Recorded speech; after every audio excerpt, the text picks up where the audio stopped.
Hello दोस्तों, नमस्कार। Dream campus में आपका स्वागत है। मैं हूं शिवजीत सिंह। दोस्तों, उम्मीद है कि आप लोगों की तैयारी अच्छी चल रही होगी और करंट अफेयर का जो भी ये लेक्चर सीरीज चल रहा है ये आपके लिए यूजफुल साबित हो रहा होगा, मुझे पूरा उम्मीद है। और उसके साथ साथ दोस्तों, आज मुझे कुछ फीडबैक मिला है इस पे। कुछ लोगों ने कहा है मुझे मैसेज करके कि ये जो लेक्चर सीरीज चल रही है ये उन लोगों के लिए भी बहुत ज़्यादा फ़ायदेमंद साबित हो रही है जो 2018 का इंटरव्यू देने जा रहे हैं। तो ये हम लोगों के लिए बहुत ही अच्छी बात है, बहुत ही इनकरेजिंग चीज़ है कि एक पंथ दो काज हो रहा है। तो ये बहुत ही अच्छी बात है। और मैं यही चाहता हूँ कि अगर आप भी इंटरव्यू देने जा रहे हैं तो इस पूरे लेक्चर सीरीज़ को पूरी तरह से देखिए, क्योंकि करंट अफेयर्स से मुद्दे पूछते हैं कुछ चीज़ें। हालांकि आप जब इंटरव्यू दे रहे होते हैं तो आपको फैक्ट्स पे इतना ज़्यादा अगर मान लीजिए ध्यान नहीं है तब भी कोई दिक्कत नहीं है। आप अगर सारे टॉपिक्स को जो भी करंट में है, न्यूज़ में है, अगर उसका आपका थोड़ा बहुत सतही नॉलेज है, उसके बारे में आप थोड़ा बहुत अवेयर हैं, तो वो पर्याप्त होता है उतना इंटरव्यू में बोलने के लिए। तो उम्मीद है कि जो भी इंटरव्यू देने जा रहे हैं उनके लिए भी ये लेक्चर काफ़ी हेल्पफुल साबित होगा। तो खैर दोस्तों, हम लोग पॉलिटी एंड गवर्नेंस वाला सेक्शन कर रहे हैं और इसमें आज इस पॉलिटी एंड गवर्नेंस सेक्शन का ये 5वां लेक्चर है। इसके पहले हम 4 लेक्चर पूरा कर चुके हैं और लगभग 30 से 35 टॉपिक हम अभी तक कवर कर चुके हैं पॉलिटी एंड गवर्नेंस का। तो आज का जो पहला टॉपिक है उससे हम शुरू करते हैं आज का लेक्चर।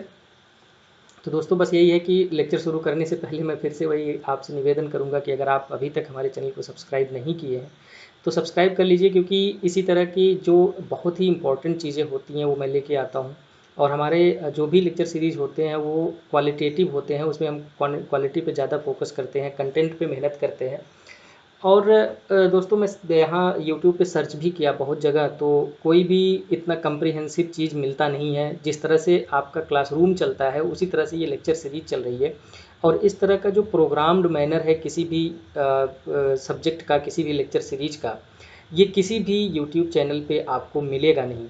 तो इसलिए मैं ये कोशिश करता हूँ कि जो भी चीज़ें मैं स्टार्ट करूँ वो पूरी तरह से फिनिश करूँ, जैसे कि आप एकदम क्लासरूम में फील करते हैं वही फीलिंग एकदम आपको जो है इस लेक्चर सीरीज में भी मिले। तो खैर चलिए शुरू करते हैं। आज का जो हमारा पहला टॉपिक है दोस्तों, ये बहुत ही इम्पोर्टेंट टॉपिक है और काफ़ी ही आप समझ सकते हैं कि ये बर्निंग इशू है, एक्सोडस ऑफ माइग्रेंट्स वर्कर। दोस्तों, इस लेक्चर में इस टॉपिक में जितना भी हमने कवर किया है, मैंने कोशिश किया है कि इसके सारे डायमेंशंस को मैं कवर कर लूँ। लेकिन अगर उसके बाद भी कोई ऐसा डायमेंशन बचता है, कोई ऐसी चीज़ बचती है जो कि लगता है कि इसमें ऐड करना चाहिए, तो आप इसमें न्यूज़पेपर से या कहीं से भी अगर आप पढ़ रहे हैं, कुछ आपको नई चीज़ें मिल रही हैं, कोई नया डायमेंशन मिल रहा है, तो आप इसमें ऐड कर लीजिए। तो चलिए, जो हमने यहाँ पे जितनी चीज़ें इंक्लूड किया है उसको हम देख लेते हैं पहले।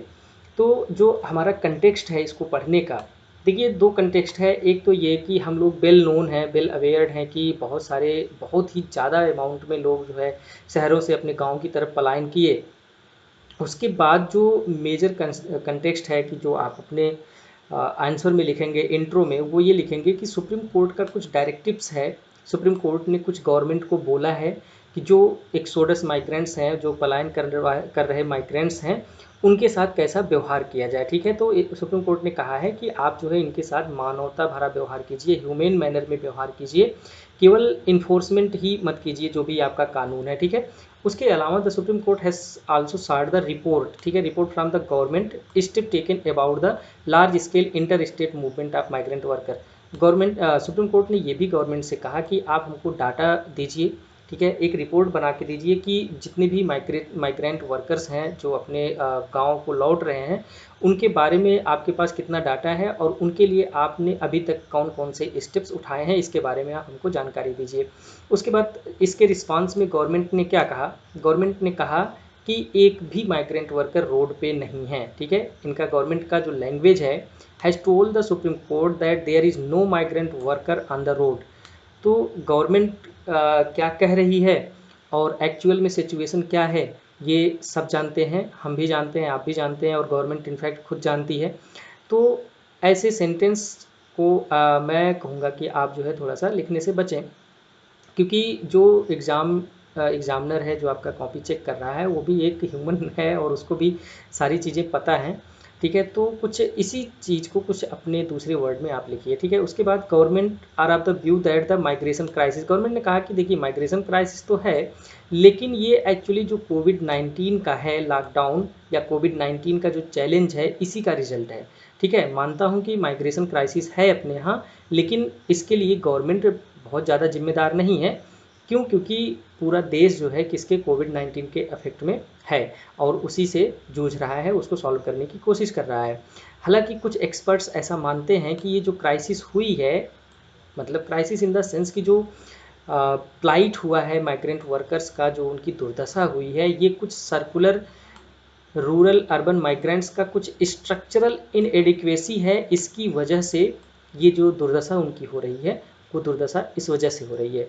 ठीक है दोस्तों, सर्कुलर रूरल अर्बन माइग्रेंट्स, अभी देखिए क्या होता है कि सर्कुलर माइग्रेशन ऐसे प्रोसेस को बोलते हैं कि जब कोई व्यक्ति अपने सोर्स से डेस्टिनेशन जाता है, ठीक है, किसी भी कारणवश, मोस्टली एम्प्लॉयमेंट, एजुकेशन, हेल्थ, और वापस वहाँ से अपने डेस्टिनेशन सोर्स एरिया में आता है, तो एक वो सर्किल बनाता है, तो इसको हम सर्कुलर माइग्रेशन बोलते हैं। और कुल मिला के ये इंटरनल माइग्रेशन भी होता है। देखिए दोस्तों, ज्योग्राफी में भी अगर आप ज्योग्राफी का कर रहे हैं तो स्पेशली जो ऑप्शनल वाले हैं उनको तो पता ही है कि माइग्रेशन पे पूरा एक चैप्टर है, उनको करना होता है, एक टॉपिक है पूरा। लेकिन जो जीएस वाले हैं वो भी जो है माइग्रेशन के बारे में पढ़ते हैं, तो इंटरनल माइग्रेशन, इंटरनेशनल माइग्रेशन, इन सब चीज़ों के बारे में आप लोग एक बार देख लीजिएगा। तो उसमें जो है जो ज्योग्राफी वाला पोर्शन है उसमें भी सर्कुलर माइग्रेशन के बारे में पूछा जा सकता है, और जो ये एक्सोडस हुआ है माइग्रेंट वर्कर्स का, इसके बारे में भी पूछा जा सकता है। तो आप थोड़ा सा इस पर अवेयर रहिएगा, तैयार रहिएगा। ठीक है दोस्तों, तो ये हो गया कंटेक्स्ट हमारा। उसके बाद जो कुछ एक्सपर्ट्स बोलते हैं कि जो स्ट्रक्चरल इनएडिक्वेसीज थी, उसमें वो क्या क्या चीज़ बताते हैं, जो एक्सपर्ट्स बताते हैं उसको एक बार हम लोग देख लेते हैं। तो सबसे पहले तो उन्होंने ये बताया कि गवर्नमेंट जो है इनेबल थी रिकॉग्नाइज करने में साइज का। ठीक है, size of importance of these communities. ठीक है, सबसे पहली बात तो गवर्नमेंट इस चीज़ को रिकग्नाइज करने में फेल हो गई कि जो साइज़ है माइग्रेंट वर्कर्स की, वो साइज़ को नाप ही नहीं सके, उसको भाप ही नहीं पाए कि ये कितना ज़्यादा है। उसके बाद inability to correctly count such migrants because of the informal condition, ठीक है, in which they live and work. ठीक है, दूसरा जो कारण उन्होंने बताया कि जो हमारे माइग्रेंट वर्कर्स हैं या जो पूरे वर्कर्स हैं, उस उनकी संख्या को काउंट करना भी गवर्नमेंट के लिए एक चैलेंज साबित हुआ। क्यों? क्योंकि ज़्यादातर जो वर्कर्स हैं वो कहाँ पे हैं? इनफार्मल सेक्टर में हैं, और इनफार्मल तरीके से रह भी रहे हैं और इनफार्मल तरीके से काम भी कर रहे हैं। तो ऐसे कंडीशन में गवर्नमेंट क्या हो गई, उनका जो गिनती है, जो काउंट करना था, वो नहीं कर पाई। तो ये भी एक चैलेंज है, जब आप उनको जानेंगे नहीं कि कितना संख्या है, कहाँ पे कौन रह रहा है, और कहाँ उनका सोर्स है, कहाँ पे डेस्टिनेशन है, तो आप कोई भी पॉलिसी जो है बना नहीं पाएंगे ढंग से। उसके बाद inability have to the real cost rendering government ill prepared to anticipate the responses of migrant communities at crucial moment. देखिए क्या हुआ कि गवर्नमेंट को एक्चुअली अंदाज़ा ही नहीं था कि जब वो लॉकडाउन अनाउंस करेगा तो जो माइग्रेंट वर्कर्स हैं वो इतनी संख्या में अपने घर को वापस जाने लगेंगे। गवर्नमेंट ये एंटिसिपेट कर रही थी कि हम लॉकडाउन घोषित कर रहे हैं तो जो जहाँ पे है वो वहीं पे रहेगा। क्यों? क्योंकि हमने ट्रांसपोर्टेशन की सारी सुविधाएं बंद कर दी हैं। लेकिन जो माइग्रेंट वर्कर्स थे, चूँकि वो इनफॉर्मल सेक्टर में हैं, डेली वेजेस वाले हैं, उनको डेली काम मिलता है तो वो डेली खाते हैं। ऐसे कंडीशन में अगर 21 डेज़ का पहली बार में जो लॉकडाउन लगा, ऐसे में 21 डेज तक वो कैसे सर्वाइव करेंगे बाहर, जबकि उनके हाथ में काम नहीं होगा। ठीक है, तो गवर्नमेंट इस चीज़ को एंटिसिपेट नहीं कर पाई कि जो इनफॉर्मल सेक्टर में काम करने वाले मजदूर हैं वो कैसे खाएंगे और कहाँ रहेंगे। तो ऐसे कंडीशन में उनके सामने जब बस केवल एक ही ऑप्शन था कि वो वहाँ से पैदल निकलें, क्योंकि ट्रांसपोर्टेशन की व्यवस्था तो थी नहीं, तो वो पैदल जो है निकल गए और रोड पे आ गए।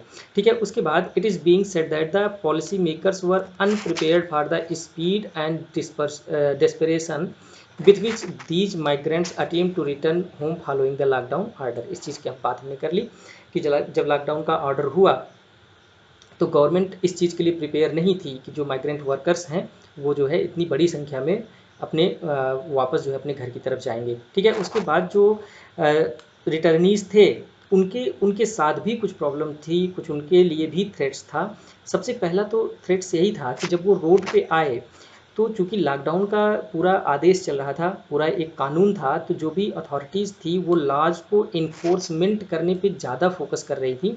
सोशल डिस्टेंसिंग मेंटेन करना है, उनको सैनिटाइज करना है और तमाम चीज़ें, बल्कि इस चीज़ पे ध्यान कम दिया गया कि उनका एकोमोडेशन कैसा रहेगा। ठीक है, ज़्यादातर फोकस इन्फोर्समेंट पे रहा, एकोमोडेशन पे उनका फोकस रहा ही नहीं कि जो माइग्रेंट वर्कर्स रोड पे आ गए हैं उनके लिए कोई एक शेल्टर की व्यवस्था की जाए, कोई एक क्वारंटीन सेंटर की व्यवस्था की जाए, उनके खाने पीने की व्यवस्था की जाए, और कोई अगर परेशानी होती है, कोई हेल्थ इशू होता है तो उनके लिए मेडिसिन की व्यवस्था की जाए। इस पे कोई ध्यान ही नहीं दिया गया। केवल एक ही चीज़ पे ध्यान था कि उनका जो है जो भी लॉज हैं, जो भी रेगुलेशंस इशूज हुए हैं, उसको जो है वो लागू करें। उसके बाद clearly the pandemic has produced certain specific responses such as disturbing the images of the migrant being rounded up and spread the harmful chemicals। आप समझ सकते हैं कि इन्फोर्समेंट का जो आलम था वो किस हद तक था कि लोगों को एक साथ खड़ा करके एक जगह इकट्ठा करके उनके ऊपर केमिकल्स छिड़के जा रहे थे। पता नहीं किस किस तरह के कौन कौन से केमिकल्स थे, हो सकते हैं वो स्किन को हार्म करें, लॉन्ग लॉन्ग टाइम में कहीं और भी किसी और बॉडी ऑर्गन पे वो हार्मफुल इफेक्ट डाले। तो ये सब सारे काम उनके साथ किया जा रहा था। ठीक है, तो ये सब क्या है, उनके लिए थ्रेट ही तो था। एक तो वो बेचारे भूख प्यास से मर रहे हैं, पैदल चले जा रहे हैं, और ऊपर से आप इन्फोर्समेंट कर रहे हैं, लाठी उनके ऊपर चला रहे हैं, और उनको मेडिसिन या खाने पीने की भी कोई व्यवस्था नहीं है। ठीक है, उसके ऊपर से आप जो है केमिकल का छिड़काव कर रहे हैं। तो ये सब चीज़ें जो है उनके लिए बहुत ज़्यादा थ्रेट्स था, चैलेंजिंग था। ठीक है, उसके बाद if anything fears stoked by the viral pandemic especially amenable being channelled through the long standing system of classification, purity, stigma, caste, class, ये सब भी इशूज जो है उनके साथ हुए। ये सब भी इस तरह के भी थ्रेट्स उनके सामने आए। ठीक है दोस्तों, तो ये था एक डायमेंशन कि क्या क्या स्ट्रक्चरल इनएडिक्वेसी थी। एक डायमेंशन ये था कि यहाँ से क्वेश्चन पूछा जा सकता है। दूसरा भी हमने देखा कि उनके लिए क्या थ्रेट्स थे, क्या चैलेंजेस थे, इसको हम इसको हमने देख लिया।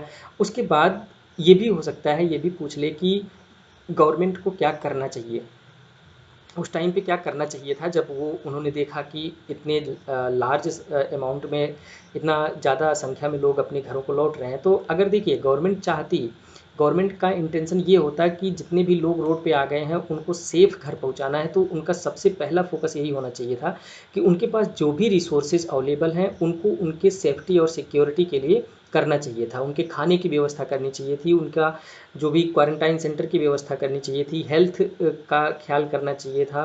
ठीक है, ये सब चीज़ों पे अपने रिसोर्सेज को उनको खर्च करना चाहिए था, अगर वो ये चाहते थे कि सेफली जो है सारे माइग्रेंट्स घर पहुंच जाएं। तो आपको यही पहला पॉइंट लिखना है कि अगर ये पूछा जाता है कि क्या करना चाहिए था, तो आप इसमें ये चीज़ लिख सकते हैं। ठीक है, सारे रिसोर्सेज को जो है मोबिलाइज कर देना चाहिए था ताकि उनको हेल्थ की व्यवस्था दी जाए, हाउस की व्यवस्था दी जा सके, उनके खाने की व्यवस्था की जा सके। ठीक है, तो ये सब चीज़ें आप उसमें लिख सकते हैं।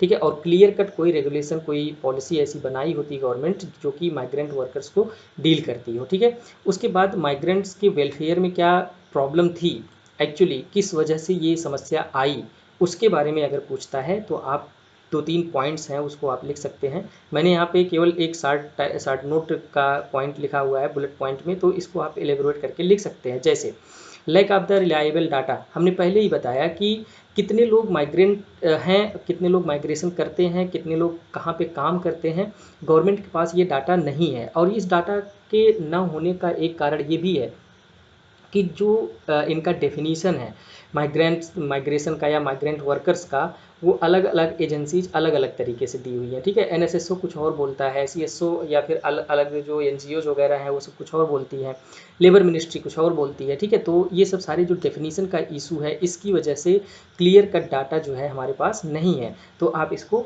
लिख सकते हैं। उसके बाद lack of the policy measures, जो भी माइग्रेशन के लिए या माइग्रेंट्स को लेकर के जो भी पॉलिसीज़ बनाई गई हैं उसमें क्लैरिटी नहीं है। ठीक है, और उसमें बहुत ज़्यादा ऐसे प्रोसीजर्स हैं, ऐसी चीज़ें कही गई हैं कि काफ़ी ज़्यादा कम्प्लेक्स हैं, और एक तो बहुत ज़्यादा है नहीं पॉलिसीज़, और जो हैं भी वो भी बहुत ज़्यादा कॉम्प्लेक्स हैं। ठीक है, तो आप इसको लिख सकते हैं कि पॉलिसी मेजर्स के फ्रंट पे भी गवर्नमेंट फेल हुई थी। उसके बाद lack of alternate livelihoods and skill development in the source areas. देखिए, कोई भी व्यक्ति अपना गांव देश छोड़ करके कहीं पे शहर में कमाने के लिए इसीलिए गया है क्योंकि उसके यहाँ एक तो व्यवस्था नहीं है एम्प्लॉयमेंट की, जैसे देखिए एम्प्लॉयमेंट क्या है कि स्किल्ड और नॉन स्किल्ड दोनों लोगों के लिए होता है। तो ज़्यादातर जो नॉन स्किल्ड लोग होते हैं वो माइग्रेट करते हैं दूसरी जगह पे शहरों में, क्योंकि वो वहाँ पे जा कर के इनफॉर्मल वर्क्स करते हैं, कंस्ट्रक्शन वगैरह में काम करते हैं। तो ऐसे में अगर वो जब वापस आ रहे हैं, वापस आएंगे, तो उनके लिए कोई सोर्स है नहीं, कोई व्यवस्था तो है नहीं एम्प्लॉयमेंट की। अगर उनकी व्यवस्था होती तो वो जाते ही नहीं। उसके साथ साथ जो व्यवस्था है भी, उसके लिए उनके पास क्या स्किल ही नहीं है, ठीक है, उनके पास स्किल ही नहीं है। तो जब अगर वो वापस घर आएंगे तब भी जो है उनके पास क्या होगा, वही इशू होगा, फूड का इशू होगा, हेल्थ का इशू होगा और रहने खाने का इशू होगा, ठीक है। तो ये सब चीज़ें इशूज हैं माइग्रेंट वेलफेयर को लेकर के। तो एक डायमेंशन हमने ये भी देख लिया। तो 3-4 डायमेंशन अभी तक हम लोग देख चुके हैं, ठीक है। उसके बाद सुप्रीम कोर्ट ने इसमें क्या कहा, अभी इसके बाद एक इसका और भी है, डायमेंशन है, उसको देखेंगे। लेकिन उसके पहले हम ये देख लेते हैं कि सुप्रीम कोर्ट ने एक्चुअली क्या कहा है, ठीक है। सुप्रीम कोर्ट ने कहा कि the anxiety and fear of the migrants should be understood by the police and other authorities, they should deal with the migrants in human manner. हमने इसी की अभी तक बात की थी कि जो उनका ट्रीटमेंट है, उनके साथ जो ट्रीट किया जा रहा है उसको मानवता के आधार पर किया जाए, ह्यूमन मैनर में किया जाए, ठीक है। उसके बाद इस सुप्रीम कोर्ट ने कहा कि state government and union territories should endeavour to engage the volunteers along with the police to supervise the welfare activities for the migrants. Supreme court ने कहा कि सारे स्टेट और यूटीज को ऐसी व्यवस्था करनी चाहिए, ऐसा मीजर्स खोजना चाहिए ताकि कि वो जो वेलफेयर एक्टिविटीज़ हो रही हैं उसको क्या कर सके, वो सुपरवाइज कर सके पुलिस के साथ मिल करके, ठीक है। उसके बाद court ordered the government to ensure that migrant workers stopped from crossing the inter state borders were given food shelter and medicine. Supreme court ने ये कहा कि ऐसे देखिए बीच में क्या हुआ था कि जैसे हरियाणा है, उन्होंने अपना बॉर्डर सील कर दिया। उन्होंने कहा कि हम जो दिल्ली के वर्कर्स हैं, जो दिल्ली में लोग रह रहे हैं, हम उनको अपने यहाँ आने नहीं देंगे, उनकी व्यवस्था दिल्ली में ही की जाए। तो ऐसे टाइम पे दिल्ली गवर्नमेंट क्या कर रही है, दिल्ली गवर्नमेंट अपने लोगों के लिए कह रही है कि हम अपने लोगों की व्यवस्था करेंगे। हालांकि दिल्ली गवर्नमेंट ने कुछ ऐसे ऑब्जेक्शनेबल स्टेटमेंट भी दे दिया था बाद में। तो सुप्रीम कोर्ट ने कहा कि ऐसे लोग जो इंटर स्टेट बॉर्डर लॉक होने की वजह से फंस गए हैं, उनके लिए गवर्नमेंट क्या करे, फूड की व्यवस्था करे, शेल्टर मतलब रहने की व्यवस्था करे और दवाई की व्यवस्था करे, ठीक है। सुप्रीम कोर्ट ने ये कहा। उसके बाद the court asked the government to urge communities and religious leaders to speak to the migrant workers lodged in the shelters, ठीक है। उन्होंने ये कहा कि जितने भी रिलीजियस कम्युनिटीज़ हैं, जो लीडर्स हैं, उनसे कहो कि उनको रहने की व्यवस्था वो कुछ अपने स्तर से प्रोवाइड करवाएं। उसके बाद it also asked the government to have trained counsellors talk to the workers. Government supreme court ने कहा कि आप जो है कुछ ऐसे काउंसलर्स की व्यवस्था कर दीजिए जो कि माइग्रेंट वर्कर्स से बात करें और उनको किसी भी र्यूमर या किसी भी प्रोपोगंडा या किसी भी मैलिशियस इन्फॉर्मेशन से बचाएं, ठीक है। उसके बाद कोर्ट ने गवर्नमेंट को डायरेक्टिव दिया कि आप जो है एक एक्सपर्ट कमेटी बनाइए जो कि इस पे बात करे, इसके इशूज़ को देखे और उसमें कुछ सजेशन दे, और उसके साथ साथ एक डेडिकेटेड हेल्पलाइन बनाइए ताकि जो भी माइग्रेंट वर्कर्स हैं उनको अगर कोई परेशानी हो तो वो डायरेक्ट गवर्नमेंट से कांटेक्ट कर सकें। हालांकि इसके लिए बाद में काम किया भी गया था, that is the good thing. उसके बाद गवर्नमेंट ने कहा, the court also asked the government supreme court ने कहा कि also asked the government to follow up the persons identifies as the infected and quarantined. Supreme court ने कहा कि आप लोग ऐसे लोगों को आइडेंटिफाई कीजिए जो कि अफेक्टेड हैं, ठीक है, और जो क्वारंटीन में है। इन दोनों सिचुएशन में जो भी लोग हैं उनको आइडेंटिफाई कीजिए, उनका एक डॉक्यूमेंट बनाइए और उसी के हिसाब से अपनी प्लानिंग करिए और उसी के हिसाब से अपने स्टेप्स लीजिए, ठीक है। उसके बाद गवर्नमेंट ने इसके उसमें क्या आर्ग्यूमेंट दिया था, गवर्नमेंट ने कहा कि lockdown was the necessary. Obviously lockdown necessary था, अगर स्प्रेड को हमको रोकना है तो लॉकडाउन बहुत ज़रूरी था। लेकिन उसके साथ साथ जो परेशानी और लोगों को हुई वो भी उनको ध्यान देने की ज़रूरत थी, लेकिन ऐसा गवर्नमेंट ने कुछ बोला नहीं। उन्होंने कहा कि lockdown was the necessary to stop the spread infection and all the people found walking back were shifted to the nearest shelter, ठीक है। गवर्नमेंट ने कहा कि लॉकडाउन ज़रूरी था और जो भी माइग्रेशन में थे, जो भी माइग्रेंट वर्कर्स थे, उनको जितना भी पॉसिबल हो सका कि सबसे नियरेस्ट शेल्टर में उनको रोका गया। उसके बाद गवर्नमेंट ने कहा कि 1.7 trillion financial package for the every poor person, government ने कहा, हालांकि उन्होंने दिया भी, लेकिन क्वेश्चन यहाँ पे ये है कि क्या ये 1.7 ट्रिलियन जो फाइनेंशियल पैकेज था ये एक्चुअली उनके हाथ में पहुंचे जिनके लिए ये बनाया गया था, ये क्वेश्चन है। उसके बाद गवर्नमेंट ने फिर कहा कि ये $22 बिलियन का जो है एक पैकेज लेके आए हैं, किसके लिए? माइग्रेंट वर्कर्स को सपोर्ट करने के लिए, ठीक है, जो कि बिना किसी काम के हैं, उनके पास घर नहीं है, ठीक है, और उनके लिए कम्युनिटी किचन वगैरह प्रोवाइड करने के लिए ये सब व्यवस्था की गई है, मतलब $22 बिलियन की व्यवस्था की गई है। उसके बाद centre also asked the state to utilise the state disaster response fund, government ने रिप्लाई किया सुप्रीम कोर्ट को कि हमने SDRF को भी, हमने सारे स्टेट्स को भी बता दिया है कि जो SDRF का फंड है उसको आप जो है माइग्रेंट वर्कर्स के लिए, उनके वेलफेयर के लिए आप यूज कीजिए। तो ये था गवर्नमेंट का रिस्पांस। तो 4-5 डायमेंशन हमने देखा। तो हमने देखा कि जो माइग्रेंट वर्कर्स थे उनके लिए क्या क्या क्वेश्चंस, पॉसिबल क्वेश्चंस बन सकते हैं। 4-5 डायमेंशन हम लोगों ने देख लिया है। इसके अलावा भी अगर कोई डायमेंशन पूछता है तो आपको या तो दो कंडीशंस हैं, दो पॉसिबिलिटीज़ बनती हैं, या तो आप इन सब पॉइंट्स से मिला करके वहाँ पे लिखें, और या फिर अगर कोई न्यूज़पेपर में या कोई न्यूज़ में कोई चीज़ आती है तो आप वहाँ से उसको उठा लीजिए, वहाँ से उसको पढ़ लीजिए, ठीक है।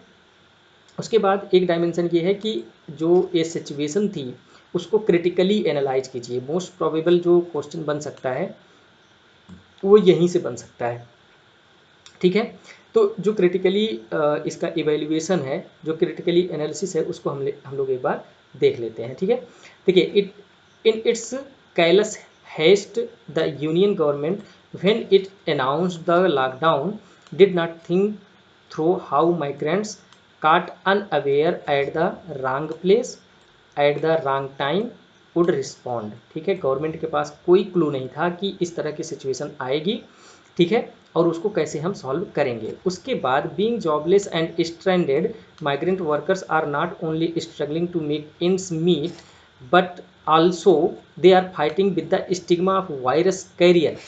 देखिए, एक तरफ तो उनके साथ परेशानी ये थी कि उनकी जो बेसिक नीड्स थी, उनका जो खाने की व्यवस्था थी, पानी की व्यवस्था थी, मेडिसिन की व्यवस्था थी, उससे तो वो जूझ रहे ही थे। उसके अलावा भी उनके ऊपर एक सोशल स्टिग्मा लगाया जा रहा था कि ये क्या है, वायरस कैरियर्स हैं, ठीक है। तो ऐसे सिचुएशन में जब वो अपने गांव पहुंचते भी थे तो उस गांव वाले लोग, गांव के लोग जो है उनको एक्सेप्ट नहीं करते थे, ठीक है, एक्सेप्ट नहीं करते थे। तो ये एक बहुत बड़ा चैलेंज था। इसको सॉल्व करने में गवर्नमेंट हर स्तर पे फेल हुई है। तो क्रिटिकल एनालिसिस में आप इसको लिख सकते हैं, ठीक है। Even otherwise it is not safe to allow these migrants labourers, obviously इन लोगों को सेफ नहीं था, क्योंकि बहुत ज़्यादा पॉसिबिलिटी थी कि ये सच्चाई है कि उनके अंदर इन्फेक्शन हो सकता है। तो गवर्नमेंट उसको भी सही करने के लिए कोई बहुत बड़ा कदम नहीं उठा पाई, बहुत ज़्यादा सक्सेसफुल नहीं हो पाई। क्यों? क्योंकि उनके पास डाटा नहीं है, उनके पास कोई मेथड नहीं है कि वो उन लोगों को ट्रेस कर सकें, ठीक है। तो इसकी वजह से जैसे तैसे वो जा रहे थे, उनको छोड़ा गया, और यही जो है एक बहुत ही बड़ा फेटल कारण था कि जो इतनी तेज़ी से कम्युनिटी स्प्रेड हुई उसमें ये जो अव्यवस्था थी, यूँ कह लीजिए, उसका बहुत बड़ा रोल था, ठीक है। उसके बाद there is a lack of cohesion and cooperation between states. देखा गया कि यूपी जो है राजस्थान से लड़ रहा है कि हम इतनी बसें दे रहे हैं, आप डीजल का पैसा दो, ये है वो है तामझाम, तो इनके बीच में जो है कोऑर्डिनेशन नहीं हुआ। उसके साथ साथ with the lockdown migrant workers depend upon the casual and daily wages, हमने इसकी बात कर ही ली, ठीक है। उसके बाद unorganised retail and other such jobs were severely affected, ठीक है। Sought the comfort of the social net their towns over the uncertainty of the employment. हमने बताया कि जो भी ज़्यादातर लोग थे माइग्रेशन में, लोग डेली वेजेस थे, डेली वेजेस पे रहने वाले थे। तो जब वो माइग्रेशन किए और वापस अपने गांव में आए, अपने शहर में लौटे, जब अपने घर को लौटे, तो उनके पास क्या था, एम्प्लॉयमेंट का एक बहुत बड़ा चैलेंज था, और गवर्नमेंट इसको भी सॉल्व करने में फेल हो गई। हालांकि अभी ये देखिए, ये जो मटेरियल है ये थोड़ा सा पुराना है, मतलब फरवरी या मार्च का इशू था, वो वहाँ से हमने लिया है इसको। हालांकि अभी रिसेंटली जो गरीब कल्याण योजना चलाई जा रही है, प्रधानमंत्री गरीब कल्याण योजना, तो आप उसको भी यहाँ पे मेंशन करिएगा। हालांकि जो हमारा लास्ट वाला जुलाई वाला जो लेक्चर होगा तो उसमें हम उसको शामिल करेंगे, लेकिन इसको जो है वहाँ से रिलेट करके आप चलिएगा कि गवर्नमेंट ने क्या क्या कदम उठाए। तो इसके बारे में हम लोग बाद में बात करेंगे कि गवर्नमेंट ने क्या क्या कदम उठाया था।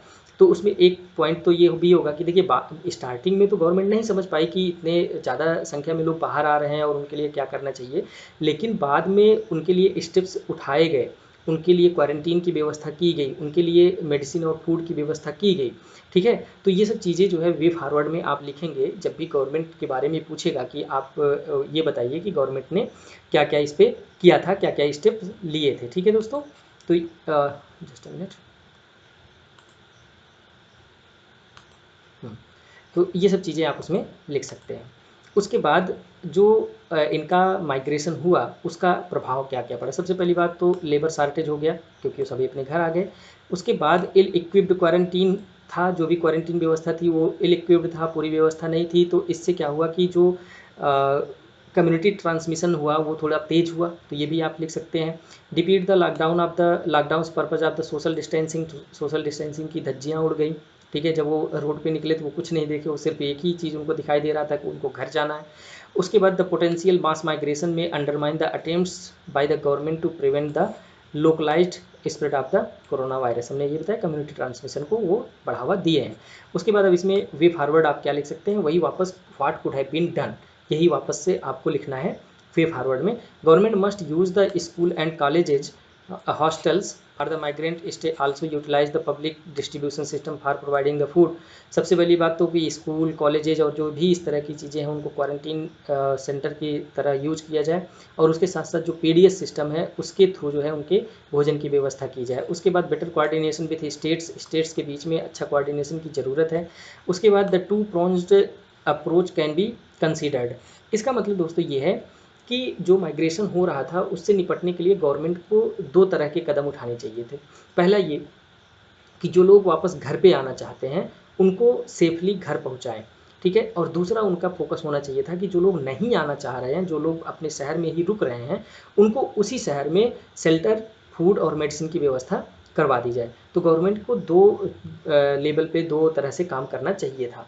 ठीक है, उसके बाद to control the transmission we need to identify the migrants and their destination so that the local government especially panchayat, ठीक है, पंचायत को इन्फॉर्म कर सके कि जितने भी लोग माइग्रेशन में आ रहे हैं, जितने भी लोग वापस आए हैं, उनको अगर हम अच्छी तरह से आइडेंटिफाई कर लेंगे और उनका जो भी टेस्टिंग वगैरह है वो सब हम कर लेंगे, तो अगर ये सब इन्फॉर्मेशन पंचायत के पास होगी तो जो भी गवर्नमेंट के एफर्ट्स हो रहे हैं, जो भी गवर्नमेंट करना चाह रही है उसको अच्छे तरीके से किया जा सकता था। ठीक है, तो ये सब चीज़ें आप वे फॉरवर्ड में लिख सकते हैं। उसके साथ साथ अभी जो नए अपडेट्स आए हैं दोस्तों, मैं आप लोगों को रिकमेंड करूंगा कि आप डेली जो है कोई न्यूज़पेपर आधा एक घंटा पढ़ते रहिए। अगर आपको टाइम नहीं मिल रहा है तो मैं रिकमेंड करूंगा कि बायजूस IAS का जो न्यूज़ एनालिसिस होता है डेली का, आप उसको जो है आधे घंटे का होता है तो आप उसको आधे घंटे सुन लिया करें, तो उससे काफ़ी फ़ायदा होगा आपको। ठीक है दोस्तों, तो ये हो गया हमारा जो एक्सोडस ऑफ माइग्रेंट वर्कर्स था उसका क्या इशू था। जितने भी डायमेंशंस थे, पॉसिबल डायमेंशंस, हमने उस पर बात कर लिया और कोशिश किया कि जो भी जिस भी तरह से क्वेश्चन आएगा हम इसमें सॉल्व कर लेंगे, लिख ले जाएंगे। ठीक है, अगला इशू है इस्लामोफोबिया का। ठीक है, आपने देखा है कि इसमें बहुत ज़्यादा बताने की ज़रूरत नहीं है। जो तबलीगी वाला मैटर था और उसके बाद जो मुस्लिमों के प्रति लोगों का आइडियोलॉजी चेंज हुआ, लोगों का विचार चेंज हुआ, वो इंडिया के लिए ख़तरनाक था। ठीक है, हमारी सोसाइटी के लिए ख़तरनाक था, नो डाउट। अब उसके क्या कारण थे, उसको कैसे सही करना चाहिए था, ये सब बात का इशू है। लेकिन सबसे बड़ा जो इशू है वो यही है कि ऐसे सिचुएशन में पैनिक क्रिएट होता है सोसाइटी में, और जब भी किसी भी सोसाइटी में किसी भी सोशल ग्रुप को लेकर के पैनिक क्रिएट होता है तो पूरी सोसाइटी अनस्टेबल होती है। ठीक है, कोई एक पक्ष उसमें परेशान नहीं होता है, बल्कि उसमें सारे पक्ष जितने भी इन्वॉल्व होते हैं, सारे पक्ष के ऊपर समान रूप से प्रभाव पड़ता है। ठीक है, तो ऐसा सिचुएशन कोशिश करना चाहिए कि हो ही ना। ठीक है, लेकिन कुछ ऐसे इंसिडेंसेस बनते हैं तो वहाँ पे ऐसे सिचुएशन क्रिएट होते हैं, तो ऐसे सिचुएशंस को गवर्नमेंट को काफ़ी इफेक्टिवली हैंडल करना चाहिए। हालांकि जो जब भी अभी तक जितनी बात मैंने किया यहाँ पे इसका ये कंटेक्स्ट नहीं था। कंटेक्स्ट इसमें क्या है कि OIC आप जानते हैं, ठीक है, ऑर्गेनाइजेशन ऑफ इस्लामिक कोऑपरेशन, इन्होंने कहा कि गवर्नमेंट ऑफ इंडिया से कि आपके यहाँ इंसिडेंट्स ऑफ द इस्लामोफोबिया हो रहा है। ठीक है, इस्लाम के अगेंस्ट जो है आपके यहाँ क्या हो रहा है, विद्रोह हो रहा है, इस्लाम को थ्रेट्स मिल रहे हैं, ऐसा उन्होंने गवर्नमेंट के ऊपर आरोप लगाया। ठीक है, कि आपके देश में इस्लामोफिलिया बढ़ रहा है। तो गवर्नमेंट ने इसके रिस्पांस में क्या कहा कि India slams the OIC for its remark that Islamophilia is rising in India. तुरंत इसको काउंटर किया, और ऑब्वियसली ये स्टेप बहुत ही ज़रूरी था। अदरवाइज गवर्नमेंट भी अगर ऐसा मान लेती तो जो लोग इस चीज़ को बढ़ावा दे रहे थे, जो एक्चुअली इन लोगों को पूरी तरह से ये तो नहीं कहा जा सकता कि ये सोशल एलिमेंट्स हैं, और पूरी तरह से एंटी सोशल एलिमेंट्स भी नहीं कहा जा सकता, लेकिन ये है कि जो लोग ऐसी चीज़ें फैला रहे थे, भ्रामक चीज़ें, उनके लिए ये बढ़ावे का काम हो जाता अगर इंडियन गवर्नमेंट इस चीज़ को एक्सेप्ट कर लेती। इसीलिए गवर्नमेंट ने इसको क्या कहा, कहा कि आप लोग जो है हमारे ऊपर झूठे आरोप लगा रहे हैं। ठीक है, government of India said that the India is heaven for the Muslims and ruled out any discrimination on the basis of religion. ठीक है, on the basis of religion, इस सेंटेंस को, इस वर्ड को आप अपने माइंड में रखिए जब भी आप इस टॉपिक पे लिख रहे हो। अभी इसको आगे देखते हैं कि इसके लिए क्या रिप्लाई किया है इंडियन गवर्नमेंट ने, या फिर इसके इस चीज़ को हम इंडिकेट करके क्या चीज़ लिख सकते हैं। ठीक है, उसके बाद the OIC statement was deeply regrettable and was factually inaccurate और मिसलीडिंग था। गवर्नमेंट ने कहा कि आप जो भी फैक्ट्स आपके पास हैं ये सब गलत हैं, और ये केवल मिसलीड कर रहे हैं, ना कि भारतीय मुसलमानों को बल्कि पूरे विश्व के मुसलमानों को। ठीक है दोस्तों, तो ये जो है कंटेक्स्ट था इस्लामोफिलिया का। इसके पहले जो हमने तबलीगी जमात की बात की और अपने यहाँ का सिचुएशन का बात किया, ठीक है, उसी से रिलेटेड ये भी कंटेक्स्ट है, लेकिन जो मेन कंटेक्स्ट है वो ये है कि जो OIC थी उन्होंने इंडिया के ऊपर रिमार्क लगाया था कि आप इंडियन गवर्नमेंट जो है इसको सही करें। ठीक है, आगे देखते हैं, जस्ट अ मिनट। अब हमको ये बताना है, देखिए क्वेश्चन यहीं से बन सकता है कि जो सिचुएशन था, एक सिचुएशन दे देगा, हो सकता है केस स्टडी में भी दे दे और पूछ ले यहाँ पे कि आपको क्या स्टेप्स लेने चाहिए इंटरनेशनल लेवल पे या जियो पॉलिटिकल लेवल पे, ठीक है, या डिप्लोमेटिक लेवल पे, आपको क्या स्टेप्स लेने चाहिए। तो हमको यही देना है जो ये यहाँ पे हमारी हेडिंग है कि is Islamophobia rising in India. आप क्या ऐसा मानते हैं कि जो इस्लामोफोबिया है इसका प्रभाव इंडिया में बढ़ रहा है। तो आपको क्या क्या आर्गूमेंट्स देने हैं, कुछ आर्गूमेंट्स हमने यहाँ पे लिया है, बाकी आपके पास जो भी और भी पॉइंट्स हो, जो भी तर्क हो, आप दे सकते हैं, बहुत इसमें कोई दिक्कत नहीं है। ठीक है, तो 3-4 पॉइंट हमने लिया है। तो इसमें सबसे पहले हमने लिया है यही कि none of the Muslim majority nations treat the non Muslims as equal citizen. ठीक है, आप यहाँ पे बांग्लादेश और पाकिस्तान इन सब का एग्जांपल ले सकते हैं कि यहाँ पे जो कि जितने भी माइनॉरिटी कम्युनिटीज़ हैं वहाँ पे उनको इक्वल ट्रीटमेंट नहीं मिलता है। और इसको आप वेरीफाई कैसे कर सकते हैं कि इंडिया में इक्वल ट्रीटमेंट मिलता है। Minorities are the discriminated against the every Islamic nation. जितने भी इस्लामिक नेशन है ये चीज़ आप बता ही सकते हैं कि वहाँ पर उनके साथ डिस्क्रिमिनेशन होता है। अब आप इसको कैसे बताएंगे कि इंडिया में इस तरह का डिस्क्रिमिनेशन नहीं होता है। ठीक है, आपको कुछ इसमें वैलिड पॉइंट्स देने हैं, आपको इसको प्रूव करने के लिए कुछ क्या करना है, आपको वैलिड आर्ग्यूमेंट देना है। तो आप क्या दे सकते हैं कि सबसे पहले लिखिए 4 मुस्लिम प्रेसिडेंट्स, जो कि सबसे हाईएस्ट पोस्ट होती है किसी भी कंट्री की, अभी तक 4 प्रेसिडेंट्स हमारे मुस्लिम कम्युनिटी से हो चुके हैं। उसके बाद 4 chief justice of supreme court, दोनों अथॉरिटीज़ बहुत ही हाई अथॉरिटीज़ हैं। उसके बाद IB चीफ, यहाँ तक कि जो हमारा इस तरह से समझ लीजिए जो हमारा इंटेलिजेंस एजेंसीज़ हैं उसमें भी मुस्लिम्स हाई पोस्ट पे रहे हैं। यहाँ उसके बाद इलेक्शन कमिश्नर भी रह चुके हैं मुस्लिम्स। ठीक है, उसके बाद क्रिकेट कैप्टन भी रह चुके हैं। तो ये सब चीज़ें आप लिख सकते हैं कि जितनी भी बड़ी चीज़ें होती हैं उन सब सारी जगहों पे मुस्लिमों का अच्छा खासा रोल रहा है, उनका अच्छा खासा रिप्रेजेंटेशन रहा है। उसके बाद विश्व में सबसे ज़्यादा जो अमीर मुस्लिम व्यक्ति है वो है अजीम प्रेमजी, और जो कि कहाँ के हैं, इंडियन है। तो ये आप कुछ वैलिड आर्ग्यूमेंट्स दे सकते हैं। उसके बाद in India the Muslim are only population that has grown both in terms of rate and overall percentage. इसको आप देख सकते हैं कि हर साल सेंसस में जो देखते हैं कि उनका जो डेवलपमेंट हो रहा है वो इक्वल हो रहा है इन टर्म्स ऑफ रेट और परसेंटेज दोनों में। ठीक है, whereas in the Pakistan and Bangladesh both OIC countries हैं, दोनों IOC कंट्रीज़ के जो उनका ऑर्गेनाइजेशन है उसके मेंबर हैं। Hindus and other minorities have shrunk. ठीक है, अब देखिए क्या है कि इन सब कंट्रीज़ में आप देखिए तो यहाँ पे जो हिंदू जनसंख्या है, हिंदू जो पॉपुलेशन है वो लगातार घट रही है, बावजूद इसके कि वो लोग क्या हैं, OIC के मेंबर हैं, ठीक है। उसके बाद दो, many experts emphasise that the existence of OIC itself come on the basis of communal ideology on the basis of religion। हमने कहा था कि इस वर्ड को पीछे अभी हमने बताया था कि इस वर्ड को आप ध्यान रखिएगा। जो OIC है इनफैक्ट ये खुद ही रिलीजन बेस्ड है। जो ऑर्गेनाइजेशन है इनकी जो आइडियोलॉजी है वो कम्युनल आइडियोलॉजी है, ठीक है। तो ये कुछ वैलिड आर्ग्यूमेंट्स आप दे करके अपना आंसर जो है कंक्लूड कर सकते हैं, ठीक है। उसके बाद इसमें वे फॉरवर्ड में वही लिख सकते हैं कि minorities in India are very well protected and has been flourishing since the independence. There are various provisions regarding the minorities in the constitution. ये सब तो वही कॉमन चीज़ें हैं, ये सब तो आप लिखेंगे ही। लॉज में भी उनके लिए काफ़ी चीज़ें रखी गई हैं, ठीक है। और उनके जो भी इंटरेस्ट और फ्यूचर प्रॉस्पेक्ट्स होते हैं गवर्नमेंट की सारी पॉलिसीज़ प्रोग्राम में उनका ध्यान रखा जाता है। तो ठीक है, तो ये आप वे फॉरवर्ड में इसको लिख सकते हैं। अगला जो हमारा मुद्दा है वो है one nation one ration card का। ये काफ़ी दिन से चल रहा है और अभी न्यूज़ में इसलिए था क्योंकि इसमें 5 और स्टेट्स थे, उन्होंने कहा है कि हम इसको करेंगे, ठीक है। तो one nation one card policy will ensure the all beneficiaries especially migrants can access the PDS across the nation from any PDS shop of their own choice, ठीक है। इससे जैसे मोबाइल नंबर है वो पोर्ट होने लगा तो आप अपना एक ही जगह का मोबाइल नंबर लेकर के कहीं पे भी जा सकते हैं, उसमें कोई रोमिंग और इस तरह की कोई चीज़ें नहीं रहेंगी, ठीक है। लेकिन मोबाइल से और इसका PDS से मतलब वन राशन कार्ड और वन नेशन इसमें काफ़ी ज़्यादा अंतर है, डिफरेंस है, ठीक है। इस तरह कैसी डिफरेंस है इसको अभी हम देखेंगे कि जो भी चैलेंजेज हैं इसमें उसको जब हम देखेंगे तो देखेंगे क्या क्या चैलेंजेज हैं और कैसे ये अलग है, ठीक है। तो ये भी हो सकता है क्वेश्चन पूछ ही ले कि अब कोई भरोसा नहीं कि आप दोनों जो पोर्टेबिलिटी सिस्टम है मोबाइल नंबर की और जो राशन कार्ड की दोनों को कंपेरिजन कीजिए तो आप इजीली कंपेयर कर सकते हैं कि उसमें क्या है कि लॉजिस्टिकल चार्ज बहुत ज़्यादा नहीं है, लॉजिस्टिकल इशूज़ बहुत ज़्यादा नहीं है। लेकिन जो ये one nation one ration card का इशू है इसमें बहुत ज़्यादा लॉजिस्टिकल चैलेंजेज हैं, ठीक है। तो अभी खैर वो मुद्दा बात का है कि अगर वो पूछेगा तो आप उसमें लिखेंगे।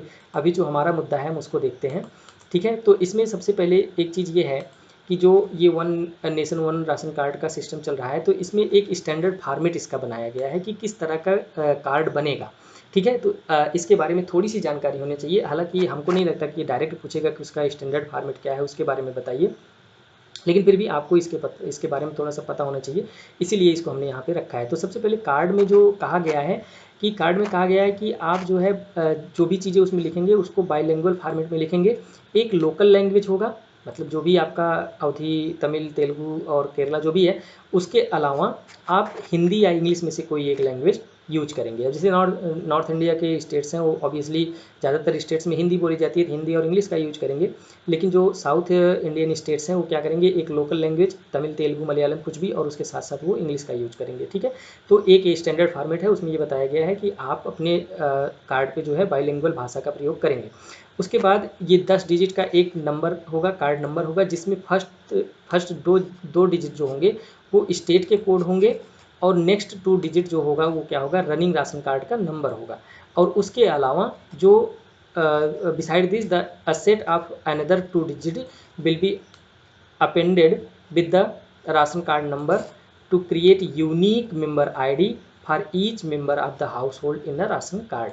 राशन कार्ड में जितने भी मेंबर्स हैं उसमें जो भी डिजिट अगला डिजिट होगा वो सारे मेंबर्स के लिए अलग अलग होगा, जितने भी मेंबर्स उसमें शामिल होंगे। तो ये एक स्टैंडर्ड फॉर्मेट है, इसके बारे में आप थोड़ा सा जानते रहिए कि क्या है कि बाइलिंगुअल लैंग्वेज में बनाया जाएगा। 10 डिजिट नंबर होगा और उसमें फर्स्ट दो डिजिट जो होगा वो स्टेट का कोड होगा, उसके बाद आपका राशन कार्ड नंबर होगा, उसके बाद फैमिली नंबर होगा, ठीक है। फैमिली के मेंबर्स का एक यूनिक नंबर होगा। तो ये एक स्टैंडर्ड फॉर्मेट आप अपने दिमाग में रखिए। उसके बाद जो ये व्यवस्था चलाई जा रही है उसके पीछे तर्क क्या है, रेशनल क्या है। सबसे बड़ा रेशनल यही है कि if a beneficiary were shift to another state, तो वो कहीं भी दूसरे स्टेट में जा करके वो अपना जो राशन कार्ड नंबर है वहाँ पर रजिस्टर करके वहाँ पे क्या कर सकता है, जो भी अपना उसका PDS का जो भी इंटाइटलमेंट है उसको वो ले सकता है।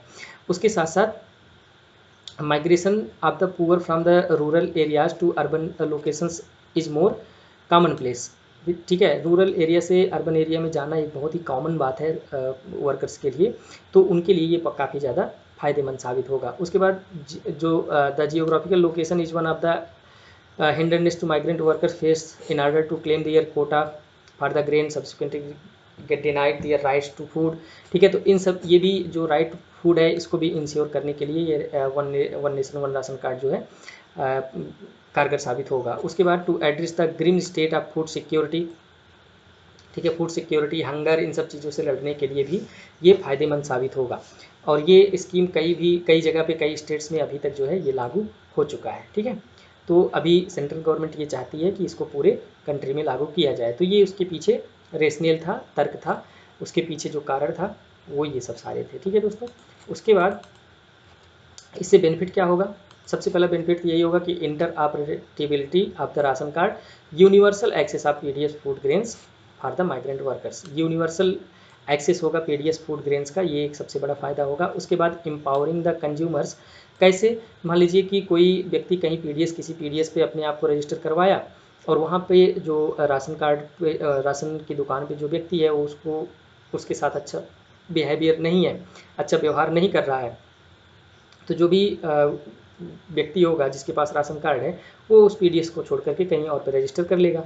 तो जो जहाँ पे उसको सुविधा लगेगी वहाँ पे रजिस्टर कर लेगा। तो इससे क्या होगा कि उसके अंदर एक एम्पावरमेंट आएगी। ठीक है, उसके बाद रिड्यूसिंग द सोशल डिस्क्रिमिनेशन। देखिए होता क्या है कि अभी आप एकदम ग्राउंड लेवल पे आप इसको समझिए, तो आप अपने यहाँ जो भी राशन की दुकान है, अगर आप वहाँ पे जाएँ तो आपको सोशल डिस्क्रिमिनेशन काफ़ी हद तक मिल जाएगा, कास्ट के बेस पे, रिलीजन के बेस पे। ठीक है, तो आप ये काफ़ी विजिबल है डिस्क्रिमिनेशन। तो ऐसे में अगर मान लीजिए कोई माइग्रेंट वर्कर्स है, वो बिहार के किसी गांव से निकल करके वो दिल्ली में जाके रह रहा है, तो वहाँ पे सोशल डिस्क्रिमिनेशन के चांसेस काफ़ी कम हो जाते हैं, क्योंकि उसके बैकग्राउंड के बारे में कोई जानता नहीं है। ठीक है, तो इस तरह से भी एक सोशल डिस्क्रिमिनेशन को कम करने के लिए भी इसका फ़ायदा हो सकता है। This will help to achieve the target of SDG 2, जो कि हंगर को एंड करने की बात करता है 2030 तक। भारत का जो गोल है SDG में, वो भी ये पूरा करने का एक माध्यम बन सकता है। ठीक है, अब इसमें चैलेंजेस क्या है? सबसे बड़ा चैलेंजेस यही है, एक्सक्लूजन एरर। बहुत सारा देखिए मैकेनिज्म हमारे यहाँ इतना ज़्यादा ओपेक है, इसमें ट्रांसपेरेंसी इतना ज़्यादा नहीं है और इतना ज़्यादा लोग डेडिकेट होकर के काम नहीं करते। इससे क्या होता है कि बहुत सारे लोगों का नाम तो होना चाहिए लेकिन नहीं होता है। ठीक है, उसके बाद जो प्रॉब्लम ये होती है वो है लॉजिस्टिकल इशू का। देखिए लॉजिस्टिकल इशू कैसे होगा? एक तो हमारे पास माइग्रेंट जो लोग हैं, जो माइग्रेंट वर्कर्स हैं, उनका डाटा नहीं है हमारे पास। ठीक है, तो ऐसे में क्या होगा कि मान लीजिए दिल्ली में कोई पीडीएस है तो उसको ज़्यादा राशन की ज़रूरत होगी, क्योंकि अगर पोर्टेबल होगा तो जो भी व्यक्ति यहाँ से जाएगा वो वहाँ पे अपने आप को रजिस्टर करेगा और उस हिसाब से जितने भी पीडीएस होंगे वहाँ पे उनको राशन वहाँ के माइग्रेंट्स को प्रोवाइड करवाना होगा। तो ऐसे में क्या होगा, उनका जो लॉजिस्टिकल इशू होगा वो बढ़ जाएगा।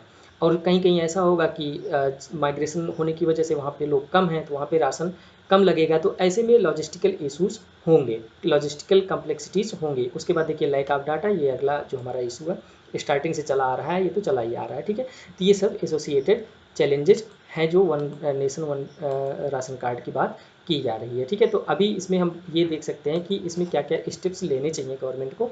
सबसे पहले तो documenting the informal sector workers through a system of welfare board. एक ऐसा आप बोर्ड बनाइए जिसमें जितने भी माइग्रेंट वर्कर्स हैं जो एक जगह से दूसरी जगह काम करने के लिए जा रहे हैं, उनका एक डॉक्यूमेंटेशन किया जा सके। ठीक है, उसके बाद a dedicate e commerce platform may be resolve the challenge of logistical issues. देखिए एक अगर जैसे मान लीजिए NCRB है या CCTN है, तो जो भी क्रिमिनल्स का रिकॉर्ड रखती है या क्राइम्स का रिकॉर्ड रखती है, उसी तरह का एक ऑल इंडिया लेवल पे इस तरह का कोई प्लेटफार्म बनाया जाए कि जहाँ पे हमेशा अपडेट होता रहे कि कितने माइग्रेंट्स कहाँ से कहाँ गए हैं और कहाँ पे लैंड कर रहे हैं, कितनी कितना दिन पे वो वापस लौटते हैं, क्या उनका पैटर्न रहा है, क्या उनकी आवश्यकताएं होती हैं। तो ये सब अगर अपडेट होता रहेगा रेगुलर बेसिस पे, हर मान लीजिए 1 हफ्ते पे, 10 दिन पे, तो इससे क्या होगा कि जो लॉजिस्टिकल चैलेंजेज हैं उनको सॉल्व किया जा सकता है। हमको पहले से पता होगा कि अच्छा इस मंथ में दिल्ली में लोग ज़्यादा आने वाले हैं,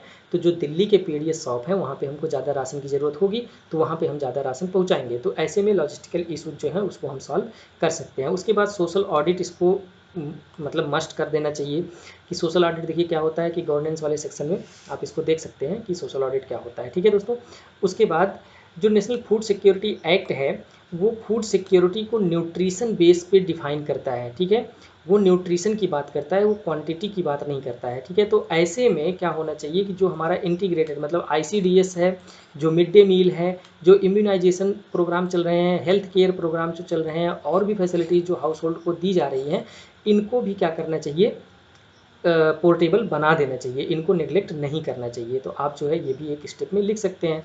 उसके बाद in longer run the PDS system में be abolished and in the place of food coupon system में बी एडवाइस्ड। ठीक है, तो ये जो पीडीएस सिस्टम है इसको बंद करके एक फूड कूपन टाइप का कुछ ऐसी व्यवस्था शुरू करना चाहिए कि जिसको लेकर के कहीं पे भी कोई माइग्रेंट अगर वर्कर्स है वो जा करके फूड प्राप्त कर सके। ठीक है, तो ये सारे स्टेप्स हैं जो कि आप स्टेप फॉरवर्ड में दे सकते हैं। ठीक है दोस्तों, इसके बाद जो अगला हमारा पॉइंट है, जो हमारा टॉपिक है वो है केमिकल डिजास्टर और इसका मैनेजमेंट इंडिया में कैसे होता है।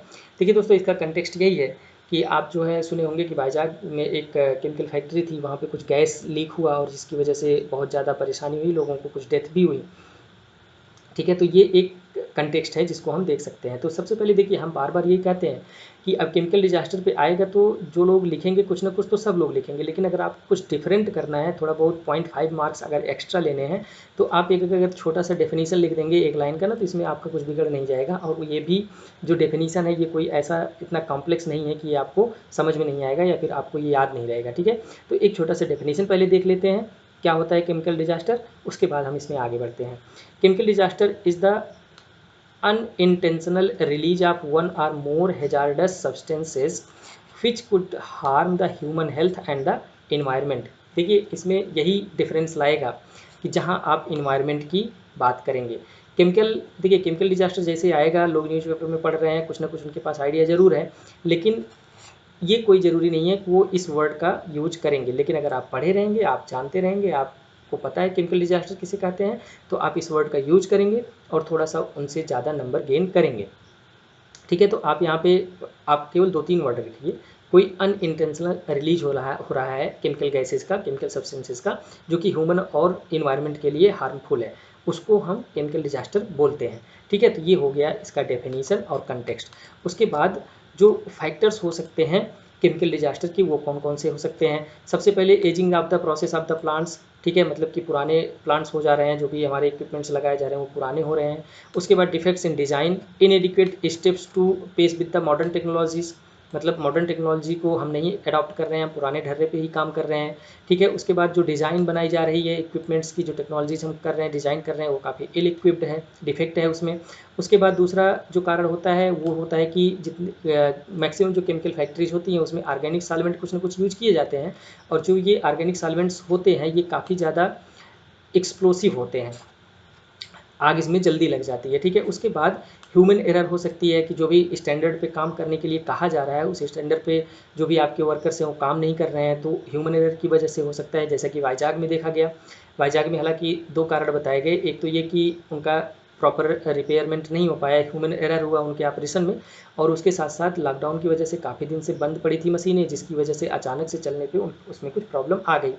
उसके बाद there is the increase threat to the terrorist activities और सबोटेजेस, इसकी वजह से भी केमिकल डिजास्टर हो सकता है। कुछ कुछ टाइम पे ऐसा होता है कि कुछ नेचुरल डिजास्टर्स होते हैं, जैसे फ्लड आ गया, सुनामी आ गया, अर्थक्वेक आ गया। ऐसे में भी क्या होता है कि क्रैक वगैरह हो जाता है, जो भी बॉटल्स वगैरह रखे रहते हैं वहाँ पे, तो उसकी वजह से भी रिलीज हो जाता है। उसके बाद improper maintenance of the equipments, इसके बारे में हमने बात कर ही ली। Non availability of the emergency response team to the mitigate accidents during the transportation of hazardous chemicals. Transportation time पे एक जगह से दूसरी जगह पे आप लेके जा रहे हैं कोई केमिकल चीज़, और जो कि इन्वायरमेंट या ह्यूमन हेल्थ के लिए अगर रिलीज हो जाए तो हार्मफुल होता है, तो इसके लिए सेफ गार्ड का कोई विशेष रूल और रेगुलेशन, कोई ऐसी पॉलिसी नहीं बनाई गई है। उसके बाद दोस्तों एक और कारण हो सकता है कि जो हैजार्डस वेस्ट हैं, जो केमिकल फैक्ट्रीज से बाहर निकलती हैं, उनकी प्रोसेसिंग कैसे करनी है, उनकी हैंडलिंग कैसे करना है। ठीक है दोस्तों, और उनका डिस्पोजल कैसे करना है, अगर ये भी प्रॉपर तरीके से नहीं किया जाता है तब भी जो है केमिकल डिजास्टर हो सकता है, केमिकल डिजास्टर से लोग परेशान हो सकते हैं। ठीक है दोस्तों, तो ये सब हो सकता है फैक्टर्स। तो देखिए यूपी में ऐसा क्वेश्चन पूछा जा सकता है, और यही कारण है कि इसको मैंने यहाँ पे रखा।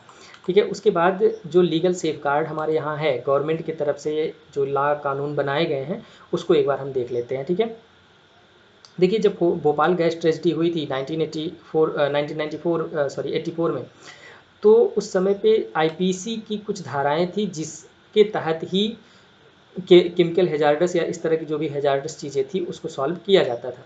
लेकिन जो भोपाल गैस ट्रेजिडी थी उसमें क्या हुआ कि ऐसे डिफेक्ट्स दिखे कि जो वहाँ पे लोग अफेक्टेड थे उनके लिए प्रॉपर व्यवस्था नहीं की जा सकी।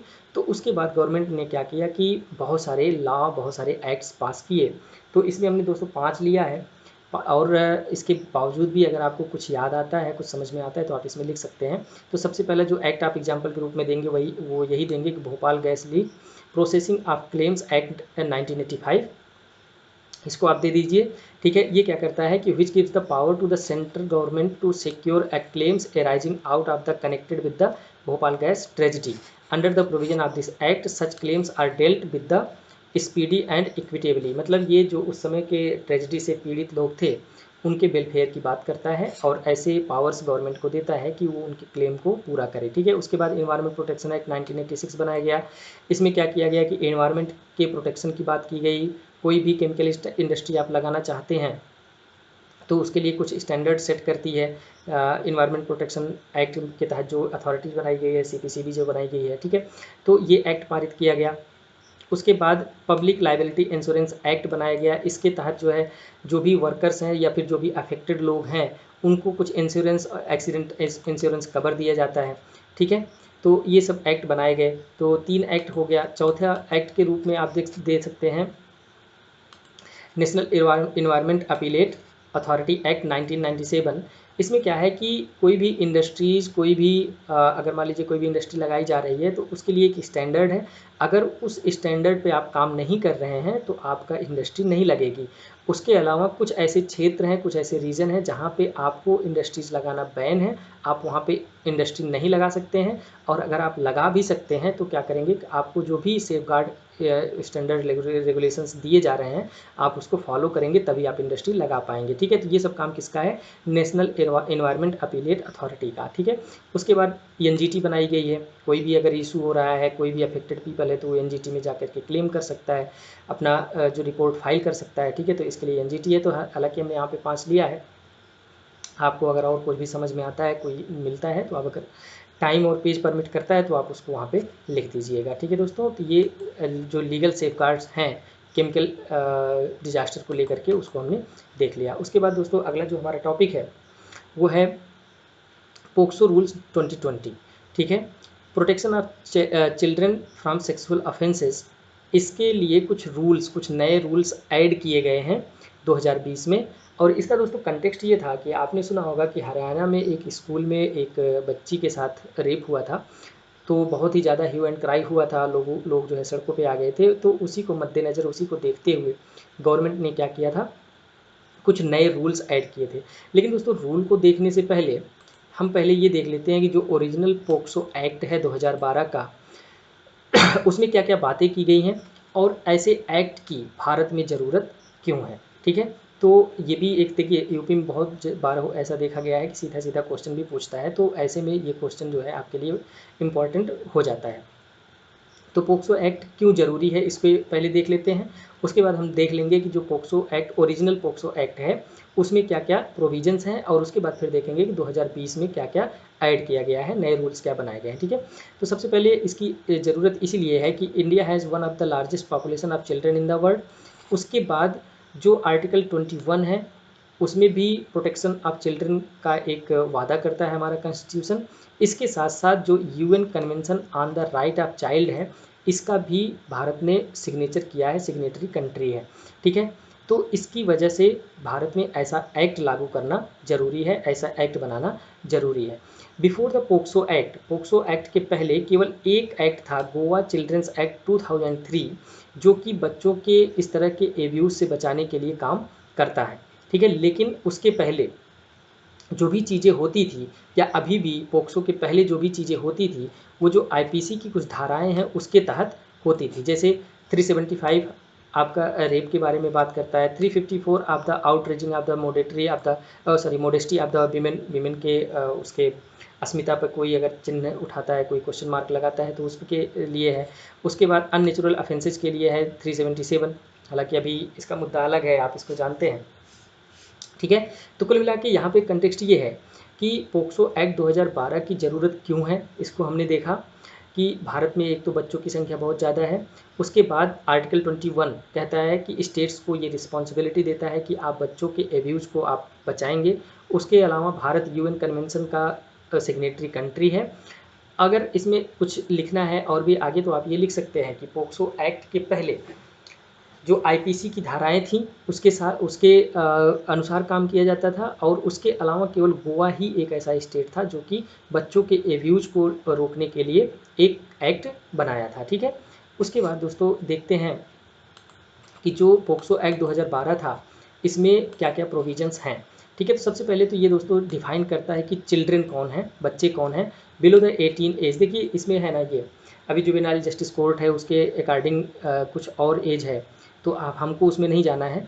तो अगर आपको ये नहीं समझ में आ रहा है, अगर आप ये भूल जा रहे हैं कि पोक्सो के तहत कितने एज के बच्चे कितने एज के नीचे के बच्चों को बच्चा माना जाता है, ठीक है, तो आप सीधा ये लिख लीजिए कि ये चिल्ड्रन को डिफाइन करता है, और वो भी जेंडर न्यूट्रल डिफाइन करता है। मतलब ये नहीं कि आप केवल यहाँ पे अपने अपने दिमाग में ये मत रखिए कि यहाँ पे केवल बच्चियों की ही बात की जा रही है, यहाँ पे बात बॉयज़ की भी है।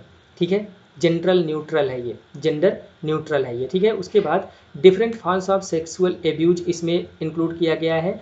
केवल ऐसा ही नहीं है कि जो हरासमेंट है, जो पोर्नोग्राफी है, ठीक है, पेनिट्रेटिव या नॉन पेनिट्रेटिव असाल्ट है, यही केवल नहीं है, बल्कि और भी बहुत सारे सेक्सुअल ऑफेंसेस को यहाँ पे डिफाइन किया गया है। उसके बाद adequate provisions are made to avoid revictimisation of child at the hand of judicial system.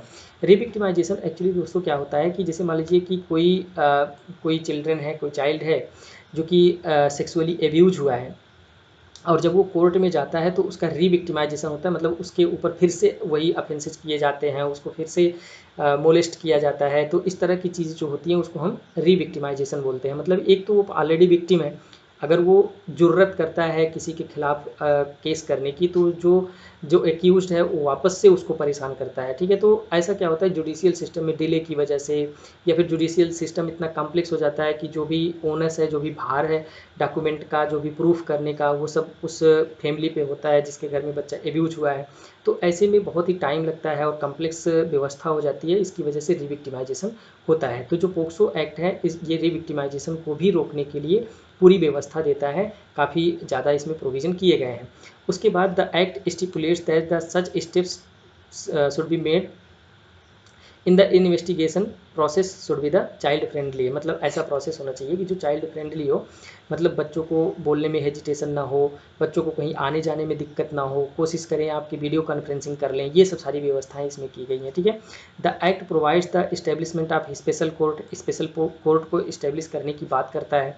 उसके बाद under the section 45 of the act the power to make rules lies with the central government. इसके विषय पे जो भी rule बनाएगी वो central government बनाएगी।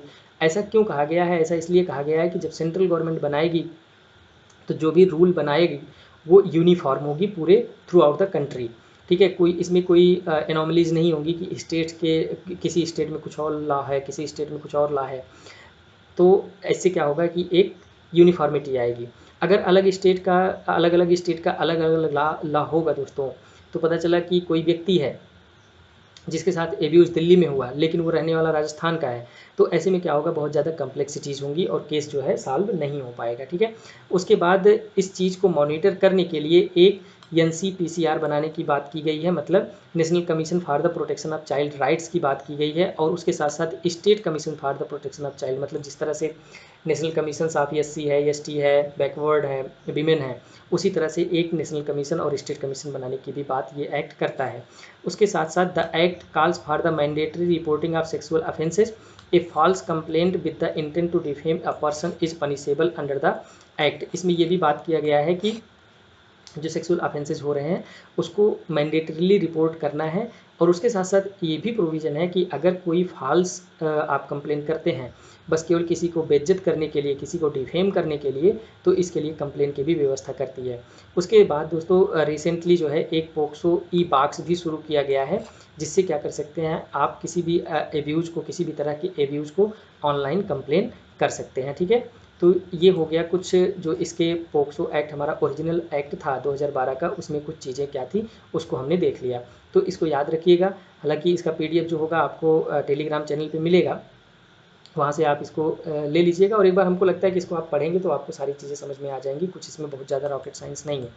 उसके बाद जो अभी 2020 का रूल है उसमें हम देख लेते हैं कि क्या क्या चीज़ें हैं। तो सबसे पहले मैंडेटरी पुलिस वेरिफिकेशन। दोस्तों ये जो क्लास जोड़ा गया, इस तरह समझिए जो पॉइंट है ये स्पेशली फोकस्ड था उस स्कूल के इंसिडेंट को लेकर के, क्योंकि उस इंसिडेंट में ये पाया गया था कि जो व्यक्ति था, जो एक्यूज था, उसका कोई विशेष रिकॉर्ड नहीं था स्कूल के पास। ठीक है, तो इस चीज़ को ध्यान में रखते हुए गवर्नमेंट ने कहा कि किसी भी ऐसी जगह पे स्कूल है, कोई ऐसा केयर सेंटर है जहाँ पे बच्चों का कांटेक्ट होता है, बच्चों के कांटेक्ट में लोग होते हैं, वहाँ के जितने भी स्टाफ हैं उनका रिक्रूटमेंट करने से पहले उनका पुलिस वेरिफिकेशन कराना मैंडेटरी है। बिना पुलिस वेरिफिकेशन के आप वहाँ पे जॉब नहीं कर पाएंगे।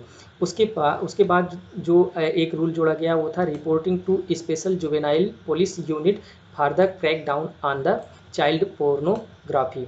अगर कोई आपके सामने कोई ऐसी चीज़ आती है कि जहाँ पे आपको ये समझ में आता है कि यहाँ पे चाइल्ड पोर्नोग्राफी को बढ़ावा मिल रहा है, तो आप ऐसी जगह पे कंप्लेन करें। देखिए जनरली क्या होता है कि आप पुलिस को कंप्लेन करेंगे तो फिर वो प्रोसेस वही हो जाएगा कि लंबा हो जाएगा, थाने थाने आप घूमिए और बहुत ज़्यादा आप हेक्टिक लगेगा आपको, तो आप छोड़ देंगे। क्योंकि जनरली ऐसा होता है कि जो इस तरह की चीज़ें होती हैं वो आपके घर में नहीं होती हैं, तो आप बस केवल एक ह्यूमन या सिविल सोसाइटी होने की वजह से ऐसा कर रहे हैं। लेकिन अगर प्रोसेस ईजी नहीं होगा, कॉम्प्लेक्स प्रोसेस होगा, तो आप इसको ज़्यादा देर तक नहीं कर पाएंगे। ठीक है, तो इसके लिए एक स्पेशल जुवेनाइल पुलिस यूनिट बनाई जाएगी जिसमें इस तरह के केसेस को आप दर्ज करवा सकते हैं, और वो जो यूनिट होगी वो स्पेशली इसी पे फोकस्ड होगी, इसी पे काम करेगी। तो जो भी आपका काम होगा वो जल्दी होगा, फास्ट होगा। उसके बाद चाइल्ड प्रोटेक्शन पॉलिसी। इसमें ये कहा गया कि सेंट्रल गवर्नमेंट ने कहा कि सारे स्टेट्स अब एक चाइल्ड प्रोटेक्शन पॉलिसी बनाएंगे जिसमें ये क्लियरली मेंशन होगा कि there is the zero tolerance to violence against the children. ठीक है, बच्चों के खिलाफ अगर कोई भी वायलेंस किसी भी तरह का होता है तो उसको टॉलरेट नहीं किया जाएगा। और ऐसे जो पॉलिसीज होंगे, ऐसे इंस्टीट्यूशंस, ऐसे ऑर्गेनाइजेशंस या एनी अदर एजेंसी, उन सभी पे लागू होगा जिनका कांटेक्ट बच्चों के साथ होता है। ठीक है, मतलब ये कि स्टेट गवर्नमेंट को एक ऐसी पॉलिसीज़ बनानी है और उन पॉलिसीज़ को ऐसे इंस्टीट्यूशंस, ऑर्गेनाइजेशंस से लागू करवाना है कि जहाँ पे बच्चों का कांटेक्ट होता है। ठीक है, उसके बाद पीरियाडिक ट्रेनिंग। जो भी स्टाफ है और जो भी बच्चे हैं उनका क्या होगा, एक पीरियाडिक ट्रेनिंग होगा through the orientation programme, through the sensitisation workshop. ठीक है, रिफ्रेशर कोर्स। ठीक है, all coming persons in contact with the children, जो भी बच्चों के साथ आ रहा है उनको जो है पीरियाडिक मतलब समय समय पर उनको एक ट्रेनिंग दी जाएगी, उनको क्लासेस दी जाएंगी। उसके बाद एज अप्रोप्रिएट करिकुलम। हमेशा ये कोशिश करना चाहिए कि करिकुलम में कुछ ऐसी चीज़ें बच्चों को पढ़ानी चाहिए, ऐसी चीज़ें करिकुलम में इंक्लूड करनी चाहिए ताकि उनको सेक्स एजुकेशन के बारे में हमेशा कुछ ना कुछ जानकारी होती रहे, और ये एज डिपेंडेंट होना चाहिए कि किस एज पे कौन सा एजुकेशन देना चाहिए। उसके बाद हमने बात कर ही लिया कि orientation programme for the police personnel also and the forensic experts also for the building their capacities in their respective roles and regular basis. मतलब ये कि जो भी पुलिस पर्सनल हैं, जो भी फोरेंसिक डिपार्टमेंट में हैं, उनके लिए भी एक ओरिएंटेशन प्रोग्राम चलाने की बात कही गई है इस रूल में। उसके बाद बैकग्राउंड चेक हमने देखा कि पीरियाडिक बेसिस पे आप एवरी स्टाफ का बैकग्राउंड चेक करते रहिए। ठीक है, तो ये कुछ रूल्स थे जो कि जोड़े गए थे 2020 में। ठीक है दोस्तों, उसके बाद हम देखते हैं कि ये जो रूल जोड़ा गया, अगर ये कहा जाए कि इसकी ज़रूरत क्या है तो आप क्या लिख सकते हैं। तो सबसे पहले यही लिखेंगे कि इनकरेजिंग चाइल्ड पोर्नोग्राफी। इंडिया में चाइल्ड पोर्नोग्राफी बहुत तेज़ी से बढ़ रहा है। ठीक है, उसके बाद आप दूसरा आर्ग्यूमेंट दे सकते हैं कि लेस कन्विक्शन रेट। मतलब कि एनसीआरबी के अकॉर्डिंग केवल 11% केसेस ऐसे आते हैं जिसमें फाइनल, अभी तक जो केसेस हैं उसमें केवल 11% केसेस ऐसे हैं जिसमें फाइनल डिसीजन हुआ है। 89% केसेस क्या हैं, ट्रायल बेस पे हैं, अभी ट्रायल ही चल रहा है। तो ऐसे में जो है इस तरह के रूल्स की ज़रूरत होती है और होनी भी चाहिए, ऐसे रूल्स होने चाहिए। उसके बाद सेक्सुअल एब्यूज़ तेज़ी से बढ़ रहा है, आप इसको समझ सकते हैं। फिर उसके बाद डिटरेंट, मतलब कि जो लोग ऐसे ऑफेंस करते हैं, जो लोग ऐसी घटनाओं को अंजाम देते हैं, उनके लिए यह एक डिटरेंट का काम करेगा। मतलब उनके लिए ये एक पनिशमेंट टाइप का, एक उनको रोक के रखने वाला काम करेगा, डिटरेंट का काम करेगा। तो ऐसे रूल्स की ज़रूरत हमको है। उसके बाद protection of the child, obviously. ठीक है। उसके बाद अगर इसमें आप वे फॉरवर्ड या कंक्लूजन के रूप में कुछ लिखना चाहते हैं तो उसमें आपको सबसे पहले ये लिखना है कि implementation of the POCSO act in the letter and spirit. POCSO act में जो भी चीज़ें कही गई हैं उसको ग्राउंड लेवल पे मतलब रूट लेवल पे आप उसको इम्प्लीमेंट कीजिए, बस केवल कागज़ में मत कीजिए। उसके बाद स्पेशल कोर्स जितने ज़्यादा हो सके आप उसको बनाइए और जितनी तेज़ी से ट्रायल हो सके उतना तेज़ी से ट्रायल कीजिए, ताकि जो एक्चुअली क्या होगा कि जब तेज़ी से ट्रायल होगा तो जो एक्यूज्ड है उसको जल्दी से सज़ा भी मिलेगी, और जो अगला व्यक्ति है जो इस तरह की सोच रखता है उसके लिए भी वो एक बेंचमार्क होगा कि एक इस तरह से कह लीजिए कि डेटरेंट होगा कि वो इस तरह की काम करने से पहले सोचेगा कि फला आदमी को सज़ा हुई है। उसके बाद सेंसिटाइजेशन कीजिए, मोस्ट इम्पॉर्टेंट चीज़ की जो कॉमन पीपल है, जो लोग हैं, उनके अंदर बच्चों को लेकर के एक सेंस होना चाहिए, ठीक है, उनको एक सेंसिटिव फीलिंग होनी चाहिए बच्चों को लेकर के। तो इसके लिए हम क्या कर सकते हैं कि कोई, अब देखिए इसके लिए कोई अवार्ड रिवार्ड की व्यवस्था तो कर सकते हैं, लेकिन आप इसमें कोई पैसा वैसा दे करके किसी को सेंसिटाइज नहीं कर सकते। आपके पास सिर्फ एक ही चीज़ है, वो है अवेयरनेस कैंपेन। बड़े लेवल पे आप, जैसे आप एक एग्जांपल ले लीजिए, यहाँ पे एग्जांपल लिख दीजिए कि जैसे आप पोलियो को लेकर के हमने एक स्टार का यूज़ किया, अमिताभ बच्चन जी का, तो उसी तरह से बड़े बड़े जो सेलिब्रिटीज़ हैं, बड़े बड़े जो लोग हैं जिनकी बातों को लोग मानते हैं, उनको रोल मॉडल बना करके आप जो है लोगों के अंदर अवेयरनेस फैलाइए। ठीक है दोस्तों, देखिए ये है कि जो एग्जाम्पल्स मैं देता हूँ, ये एग्जाम्पल्स इसीलिए मैं देता हूँ कि हो सकता है आपको एग्ज़ाम में याद आ जाए। और दोस्तों एक चीज़ मैं बता दूँ कि पॉइंट्स, फैक्ट्स, इन सब चीज़ों को लिखने से ज़्यादा बेहतर होता है कि आप एग्जाम्पल्स दे के समझाइए। ठीक है, आप एक बार अपने ऊपर इस चीज़ को लागू करके सोचिए कि कोई भी चीज़ आपको लिखा हुआ मिल रहा है और उसके पीछे बैकएंड में कोई एग्जाम्पल है रेदर दैन द फैक्ट्स, तो आपको फैक्ट्स वाला ज़्यादा समझ में आएगा कि एग्जाम्पल वाला। तो ये चीज़ अपने ऊपर लागू करके सोचिए और उसी माइंडसेट से आप आंसर लिखिए कि जो व्यक्ति है सामने जो चेक कर रहा है उसको हम अपनी बात को समझा रहे हैं। ठीक है, तो इसके लिए एग्जाम्पल बहुत ज़रूरी होता है। तो सेंसिटाइजेशन में आप एग्जाम्पल लिख सकते हैं, जैसे पोलियो के लिए लिख सकते हैं या स्वच्छ भारत अभियान के लिए लिख सकते हैं। तो इसमें भी सेंसिटाइजेशन ही हुआ है, लोगों के अंदर सेंस ही डेवलप किया गया है ताकि उनका बिहेवियर, उनका एटीट्यूड, ठीक है, ये सब उनका जो कैरेक्टर है उसमें सुधार किया जा सके। उसके बाद encouraging the children to speak, most importantly कि कभी कभी क्या है, मैक्सिमम केसेस में यही होता है कि बच्चों के साथ एब्यूज होता है लेकिन वो बोल नहीं पाते, इवन अपनी फैमिली के सामने नहीं बोल पाते हैं। तो बच्चों को ऐसी शिक्षा देनी चाहिए ताकि वो बोल सकें। ठीक है दोस्तों, उसके साथ साथ providing the sex education to the children which is neglected in the India. Stage पे, हर एक स्टेज पे, from the starting to the 12th and the graduation, जब जिस चीज़ की जिस तरह के सेक्स एजुकेशन की ज़रूरत हो उसको प्रोवाइड करवाना चाहिए, ताकि बचपन से ही बच्चों को गुड टच बैड टच के बारे में पता चल सके, उनको ये डिफरेंस पता हो कि what is the good touch, what is the bad touch. ऐसा इसलिए क्योंकि दोस्तों कभी कभी होता है कि कभी कभी क्या, बहुत सारे केसेस में ऐसा देखा गया है कि जो आपके रिलेटिव्स हैं, जो आपके नियर बाई डियर बाई हैं, वही लोग जो है सेक्स एब्यूज करते हैं। ठीक है, तो ऐसे में अगर बच्चों को पता होगा कि गुड टच क्या होता है, बैड टच क्या होता है, तो अगर फैमिली मेम्बर में या कुछ क्लोज रिलेटिव्स में भी अगर उनके साथ ऐसी कोई घटनाएं घटती हैं तो आप क्या कर सकते हैं, उसको वहीं पे रोक सकते हैं। ऐसे में क्या होगा कि बच्चों के अंदर बोलने की क्षमता भी बढ़ेगी और जो उसको रोकने का कोशिश है वो भी जो है इफ़ेक्टिव होगा। तो दोस्तों ये था हमारा आज का पूरा प्रोग्राम, और इसी के साथ जो हमारा पॉलिटी एंड गवर्नेंस वाला सेक्शन था वो पूरा आज ख़त्म हो गया।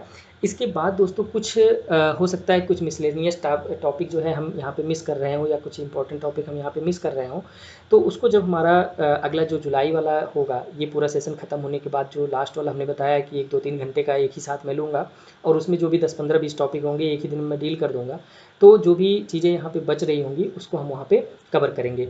इसके बाद दोस्तों अगले लेक्चर में हम शुरू करेंगे इंटरनेशनल रिलेशन से रिलेटेड जो भी इश्यूज़ हैं उसके बारे में हम बात करेंगे, और उसके बाद हम फिर इकोनॉमिक्स की बात करेंगे।